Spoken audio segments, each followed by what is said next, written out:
नमस्कार दोस्तों, आपका स्वागत है हमारे चैनल हॉरर स्टोरी में। यहाँ हर कहानी आपको डर और रहस्य की गहराइयों में दुआ देती है। आज की कहानी एक डरावनी डायन की है। यह कहानी तो चलिए दोस्तों, आज की कहानी चालू करते एक छोटे से गांव की है, जहां एक डरावनी और खतरनाक डायन का डर लोगों के दिलों में बसा हुआ था। गांव के लोग कहते थे कि रात के समय जंगल के बीचों बीच एक पुराना खंडहर है, जहां वह डायन रहती है। उसकी लाल चमकती आंखें और बिखरे हुए लंबे बाल हर उस व्यक्ति को भयभीत कर देते थे जिसने उसे देखा था। कहते हैं वह डायन रात को गांव के लोगों की छतों पर चलती थी। उसकी कर्कश आवाज और ठंडी हवा का झोंका लोगों के शरीर को कंपा देता। गांव के कई लोग उसे देखने के बाद या तो बीमार पड़ गए या फिर गायब हो गए। गांव के बुजुर्गों का कहना था कि वह डायन एक समय में गांव की सबसे खूबसूरत और भली महिला थी, लेकिन गांव वालों ने उसे झूठे आरोप में चुड़ैल घोषित कर दिया और उसे जिंदा जला दिया। मरने से पहले उसने गांव को श्राप दिया कि वह वापस आएगी और हर उस व्यक्ति से बदला लेगी जिसने उसके साथ अन्याय किया। एक रात गांव के 4 बहादुर युवकों ने हिम्मत जुटाई और डायन के खंडहर तक जाने का फैसला किया। वे मशालें लेकर वहां पहुंचे, पर जैसे ही उन्होंने खंडहर के अंदर कदम रखा, उनके चारों ओर अजीब अजीब आवाजें गूंजने लगीं। अचानक एक भयानक चीख ने सबको स्तब्ध कर दिया। जब उन्होंने पीछे मुड़कर देखा तो उनके सामने वही डायन खड़ी थी। उसकी आंखें आग की तरह जल रही थीं और उसके नुकीले दांत चमक रहे थे। वहां से भागने की कोशिश में उनमें से 2 युवक हमेशा के लिए गायब हो गए। बाकी बचे 2 युवकों ने किसी तरह गांव लौटकर लोगों को पूरी घटना बताई। उस दिन के बाद गांव वालों ने खंडहर की ओर जाने की हिम्मत नहीं की और हमेशा रात होने से पहले अपने दरवाजे बंद कर लेते। डायन की कहानी अब भी उस गांव में दहशत बनकर जी रही है। लोग मानते हैं कि वह डायन अब भी अपने बदले की तलाश में घूम रही है। गांव में डायन के आतंक ने सभी को डरा दिया था। दिन में तो सब सामान्य लगता था, लेकिन जैसे ही रात होती, खौफ गांव पर छा जाता। लोग धीरे धीरे अपनी जमीन और घर छोड़ने लगे। लेकिन गांव का पुजारी, जो बहुत ज्ञानी और साहसी था, उसने तय किया कि वह इस समस्या का अंत करेगा। उसने प्राचीन शास्त्रों और मंत्रों का सहारा लेकर डायन को हराने का उपाय ढूंढना शुरू किया। उसने बताया कि डायन की आत्मा को मुक्त करने के लिए उस खंडहर में छिपे उसके श्रापित ताबीज को नष्ट करना होगा। पुजारी ने गांव के कुछ युवा लड़कों को तैयार किया और उन्हें सुरक्षा कवच और मंत्र दिए। वे सब मिलकर खंडहर की ओर बढ़े। रास्ते में उन्हें बहुत सारी अजीब घटनाओं का सामना करना पड़ा। जमीन हिलने लगी, हवाएं तेजी से चलने लगीं और उनकी मशालें खुद ब खुद बुझ गईं। लेकिन उन्होंने हिम्मत नहीं हारी। खंडहर में पहुंचकर उन्होंने देखा कि वहां हर ओर अजीबोगरीब निशान बने हुए थे।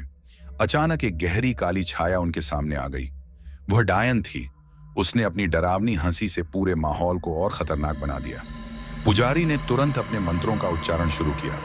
मंत्रों की शक्ति से डायन कमजोर होने लगी, लेकिन वह फिर भी उन पर हमला करने की कोशिश कर रही थी। आखिरकार उन्होंने खंडहर के बीचों बीच एक पुराने ताबीज को पाया, जो डायन की शक्ति का स्रोत था।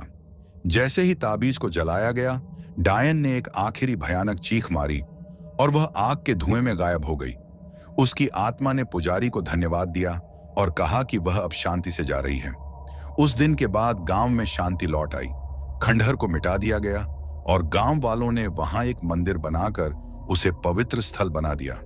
लेकिन इस कहानी ने गांव वालों को सिखाया कि कभी भी किसी के साथ अन्याय न करें, क्योंकि अन्याय की आग कभी न कभी लौट कर आती ही है। डायन की कहानी खत्म होने के बाद गांव में शांति लौट आई थी, लेकिन यह शांति केवल कुछ समय के लिए थी। धीरे धीरे लोग यह भूलने लगे कि खंडहर पर क्या हुआ था। लेकिन एक अंधेरी रात कुछ अजीब हुआ। गांव के किनारे एक झोपड़ी में रहने वाला एक बूढ़ा आदमी अचानक गायब हो गया। उसकी झोपड़ी के अंदर सिर्फ जले हुए निशान और खून के कुछ धब्बे मिले। लोग डर गए, लेकिन किसी ने भी इसे डायन से जोड़ने की हिम्मत नहीं की। कुछ ही दिनों बाद गांव में और अजीब घटनाएं होने लगीं। रात के समय लोगों को खंडहर से आती भयानक चीखें सुनाई देने लगीं। कुछ लोग दावा करते थे कि उन्होंने रात में जंगल में एक परछाई को घूमते देखा, जो हूबहू उस डायन जैसी लगती थी। पुजारी, जिसने पहले डायन को हराया था, यह सब सुनकर चिंतित हो गया। उसने अपने शास्त्रों को खंगाला और एक चौंकाने वाली सच्चाई का पता लगाया। डायन का ताबीज जलाने के बाद उसकी आत्मा तो मुक्त हो गई थी, लेकिन उस जगह की नकारात्मक ऊर्जा अभी भी बची हुई थी। यह ऊर्जा अब एक और भी खतरनाक रूप ले रही थी, एक ऐसा रूप जिसे कोई भी नहीं रोक सकता था। पुजारी ने गांव वालों को चेतावनी दी कि अगर तुरंत कुछ नहीं किया गया तो यह बुरी शक्ति पूरे गांव को अपनी चपेट में ले लेगी। लेकिन इस बार वह अकेला नहीं जा सकता था। उसने गांव के कुछ सबसे बहादुर और विश्वास पात्र लोगों को अपने साथ लिया। जब वे खंडहर पहुंचे तो वहां का माहौल पहले से भी ज्यादा डरावना था। हवा में अजीब सी बदबू थी और हर जगह जली हुई लकड़ियां और राख बिखरी हुई थी। खंडहर के बीचों बीच एक बड़ा गड्ढा बन गया था जिससे अजीब नीली रोशनी निकल रही थी। जैसे ही वे गड्ढे के पास पहुंचे, अचानक एक जोरदार धमाका हुआ और एक भयानक आकृति प्रकट हुई। यह कोई साधारण आत्मा नहीं थी, यह डायन की बुरी ऊर्जा का सबसे खतरनाक रूप था। उसकी आंखों से आग निकल रही थी और उसकी आवाज इतनी डरावनी थी कि लोगों के पैर जम गए। वह आकृति चिल्लाई, तुमने मेरी शांति भंग की, अब इस गांव का हर व्यक्ति इसकी सजा भुगतेगा। पुजारी ने अपने मंत्रों का उच्चारण शुरू किया, लेकिन इस बार वह शक्ति इतनी मजबूत थी कि मंत्र भी कमजोर पड़ने लगे। धीरे धीरे वह आकृति पुजारी की ओर बढ़ने लगी और तभी गांव के एक युवक ने अपनी जान की परवाह किए बिना उस गड्ढे में छलांग लगा दी। उस युवक की बलिदान से वह बुरी शक्ति कमजोर हो गई और अंततः गड्ढा बंद हो गया। लेकिन उसकी चीखें पूरे गांव में गूंजती रहीं, मानो वह यह चेतावनी दे रही हो कि अगर कोई उसकी शांति भंग करेगा तो वह वापस लौटेगी। गांव में एक बार फिर से शांति लौट आई, लेकिन अब वहां हर जगह डर का साया था। लोग कहते हैं कि वह खंडहर अब भी रात को जिंदा हो उठता है और जो भी वहां जाता है वह कभी वापस नहीं आता। गांव में डायन के खौफ के खत्म होने के बाद सब कुछ शांत लग रहा था, लेकिन यह शांति झूठी थी। खंडहर से उठी नकारात्मक ऊर्जा ने खुद को एक नए रूप में बदल लिया, छलावा। छलावा का मतलब था एक ऐसा भूतिया प्राणी जो इंसानों को भ्रम में डालकर उन्हें मौत के करीब ले जाता है। गांव वालों ने जल्द ही महसूस किया कि जो कुछ खत्म हुआ था वह असल में एक नई शुरुआत थी। गांव के किसान हर रोज अपनी फसलों को देखने के लिए खेतों में जाते थे, लेकिन कुछ दिनों से कई किसानों ने शिकायत की थी कि खेतों में अजीब रोशनी और परछाइयां दिखती हैं। एक किसान ने दावा किया कि उसने अपनी मृत मां को खेत के किनारे खड़ा देखा। जैसे ही वह उनके पास गया, वह गायब हो गई। कुछ दिन बाद वह किसान अचानक लापता हो गया। उसके खेत में केवल उसकी चप्पल और कुछ गहरी खरोंच के निशान मिले। गांव के युवा लड़के और लड़कियां जो रात को खेलते थे अब डरने लगे थे। रात के अंधेरे में कोई उनका नाम पुकारता और जैसे ही वे उस आवाज की ओर जाते, उन्हें एक धुंधली आकृति दिखाई देती। ये आकृति कभी उनकी मां, कभी उनके दोस्त और कभी किसी जान पहचान वाले की शक्ल में होती। लेकिन जो भी उस आकृति के पास गया वह वापस नहीं लौटा। गांव में एक कहावत फैल गई, जो छलावे के पास जाएगा वह खुद को खो देगा। गांव के बुजुर्ग पुजारी ने इस नई समस्या को समझने के लिए पुराने ग्रंथों का सहारा लिया। उसने गांव वालों को बताया कि यह छलावा असल में डायन की अधूरी ऊर्जा का हिस्सा है। जब ताबीज जलाया गया था तो उस नकारात्मक ऊर्जा ने अपना अलग रूप ले लिया था। पुजारी ने कहा कि छलावा किसी को मारता नहीं, बल्कि उन्हें भ्रम में डालकर उनके सबसे बड़े डर के सामने खड़ा कर देता है। जो भी अपने डर का सामना करने में असफल होता है वह हमेशा के लिए उस छलावे की कैद में चला जाता है। पुजारी ने गांव वालों को चेतावनी दी कि छलावे को हराने के लिए केवल हिम्मत और मन की शक्ति की जरूरत है। उसने गांव के कुछ साहसी युवाओं को इकट्ठा किया और उन्हें मानसिक रूप से तैयार किया। वे सभी एक रात छलावे के रहस्यमय क्षेत्र में गए, जहां हर कोने से अजीब आवाजें और रोशनी आ रही थी। वहां पहुंचकर छलावा ने उन्हें उनके सबसे गहरे डर दिखाए। किसी को आग में जलता अपना घर दिखा, किसी को अपने परिवार की मौत और किसी को अपना सबसे बड़ा राज उजागर होता हुआ लगा। लेकिन पुजारी ने कहा, यह सब भ्रम है। जो भी अपने डर को सच मानेगा वह छलावे का शिकार बन जाएगा। अपने मन को मजबूत करो। उन युवाओं ने साहस दिखाया और अपने डर का सामना किया।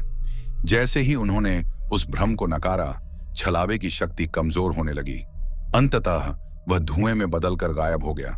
हालांकि छलावे को हराया गया था, लेकिन गांव वालों को हमेशा डर रहता था कि कहीं वह फिर से लौट न आए। लोग अब रात को घर से बाहर नहीं निकलते और खंडहर के पास जाना तो बिल्कुल मना था। यह कहानी खत्म नहीं हुई थी, क्योंकि कहते हैं छलावा केवल सोया है, मरा नहीं। छलावे के खत्म होने के कुछ ही महीनों बाद गांव में एक बार फिर से अजीब घटनाएं होने लगीं। इस बार यह डर एक नई रूप में सामने आया, छाया का बदला। गांव के कुछ लोग अपने घरों में रात को अजीब सी परछाइयां देखने लगे। ये परछाइयां कभी कभी उनकी दीवारों पर दिखती, कभी फर्श पर और कभी उनके ठीक पीछे। जब वे पलटकर देखते तो वहां कोई नहीं होता। एक महिला ने दावा किया कि उसने अपनी ही छाया को खुद पर हमला करते देखा। यह खबर सुनकर गांव में खौफ फैल गया। धीरे धीरे लोगों की अपनी परछाइयां जिंदा होने लगी।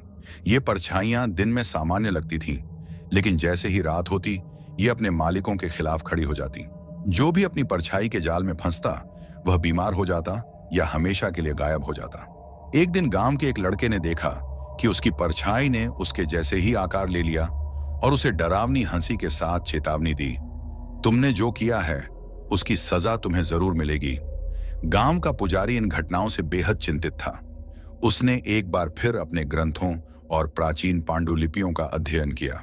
उसने पता लगाया कि ये परछाइयां असल में उन बुरी आत्माओं का हिस्सा थीं जो छलावे के साथ खत्म नहीं हुई थीं। पुजारी ने समझाया कि ये छायाएं डायन के शाप का आखिरी हिस्सा थीं। इनका मकसद सिर्फ एक था, गांव का विनाश। पुजारी ने गांव वालों को इकट्ठा किया और बताया कि छायाओं को हराने के लिए सबसे बड़ा हथियार था प्रकाश। उसने गांव वालों से कहा कि वे हर घर और गली में दीप जलाएं।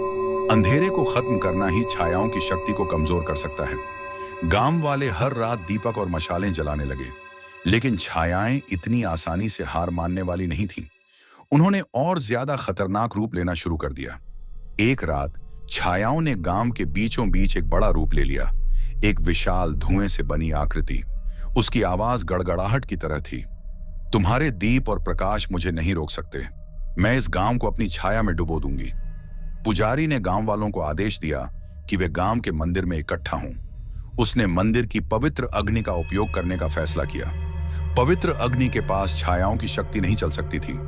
पुजारी ने मंत्रों का उच्चारण शुरू किया, लेकिन जैसे ही छाया मंदिर के पास पहुंची उसने पुजारी पर हमला कर दिया। पुजारी ने अपनी पूरी शक्ति और विश्वास का उपयोग करके छाया को पवित्र अग्नि में कैद कर दिया, लेकिन इस प्रक्रिया में पुजारी ने अपनी जान गंवा दी। पुजारी के बलिदान के बाद गांव में एक नई सुबह आई। छायाएं खत्म हो गईं और उनके साथ डायन का शाप भी हमेशा के लिए समाप्त हो गया। लेकिन पुजारी ने अपनी आखिरी सांस में चेतावनी दी थी, अंधकार हमेशा वापस लौटने का रास्ता ढूंढता है। इसे केवल प्रकाश और सत्य के सहारे रोका जा सकता है। गांव में अब शांति थी, लेकिन लोग अब भी डरते थे कि कहीं यह अंधकार फिर से न लौट आए। खंडहर को हमेशा के लिए बंद कर दिया गया था और वहां जाना सख्त मना था। लेकिन जो लोग इस कहानी को जानते हैं वे कहते हैं कि अंधेरे का खेल कभी खत्म नहीं होता, यह बस इंतजार करता है।